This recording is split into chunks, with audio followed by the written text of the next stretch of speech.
ભરૂચના નંદેલા રોડની આશીર્વાદ સોસાયટીમાં રસોઈયાની લૂંટના ઇરાદે હત્યાના ચકચારી બનાવમાં પોલીસે મુખ્ય આરોપીની ઉત્તર પ્રદેશથી ધરપકડ કરી છે। સાથે જ પોલીસે આરોપીને સાથે રાખીને હત્યાનું રીકન્સ્ટ્રક્શન કરતા સ્થાનિકોએ તેને મેથી પાક ચખાડ્યો। ભરૂચના નંદેલા રોડની આશીર્વાદ સોસાયટીમાં ઓગસ્ટ 2025માં પ્રકાશ માલી નામના રસોઈયાની લૂંટના ઇરાદે કરપીણ હત્યા કરવામાં આવી હતી। રસોઈયાની પાસે રહેલ રોકડા અને સોના ચાંદીના ઘરેણાની લૂંટ ચલાવી 2 કારીગરો ફરાર થઈ ગયા હતા। આ મામલે ભરૂચ શહેર એ ડિવિઝન પોલીસે ગુનો નોંધીને તપાસ હાથ ધરી છે। દરમિયાન પોલીસે ઉત્તર પ્રદેશ ખાતેથી કમલા પ્રસાદ ઉર્ફે રાજેશ હરિનારાયણ વર્માને ઝડપી પાડ્યો હતો। પૂછપરછ કરતાં તેણે ચોંકાવનારા ખુલાસા કર્યા।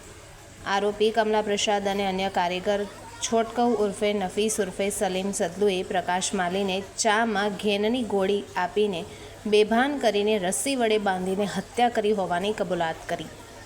પોલીસની ટીમે આરોપી કમલા પ્રસાદને સાથે રાખી આખી ઘટનાનું રીકન્સ્ટ્રક્શન કર્યું। દરમિયાન મૃતકના પરિવાર અને સ્થાનિકોનો આક્રોશ જોવા મળ્યો હતો અને આરોપીને માર પણ મારવામાં આવ્યો હતો। આ તરફ પરિવાર અને સ્થાનિકોએ આરોપીને ફાંસીની સજાની માંગ કરી છે।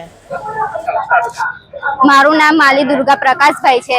આજે જે આરોપીએ મારા પપ્પાને મર્ડર કરેલું બટાકું નાખીને રાત્રે 10 વાગે પછી 3 કે 4 વખત ચા પીરાવીને બહુ જ ગંદી રીતે મારા પપ્પાની હાલત કરેલી, જે આજે 2 માંથી 1 જણ પકડાઈ ગયેલો છે, એની ફાંસીની સજા જોઈએ છે ને કાલ ઉઠીને ફાંસીની સજા નહીં આપે ને ભાઈને કોઈ થાય તો જવાબદારી કોણ લેવાના? સોસાયટીમાં બી ખતરો છે બધાને। જે સુધી એને ફાંસીની સજા નહીં થાય તો સુધી અમે કોઈ જીવાવાળા નહીં, અમે શું કરવાના? 2 ભાઈ છે, મને તો ફાંસીની સજા, અમને બીજું કશું નહીં જોતું।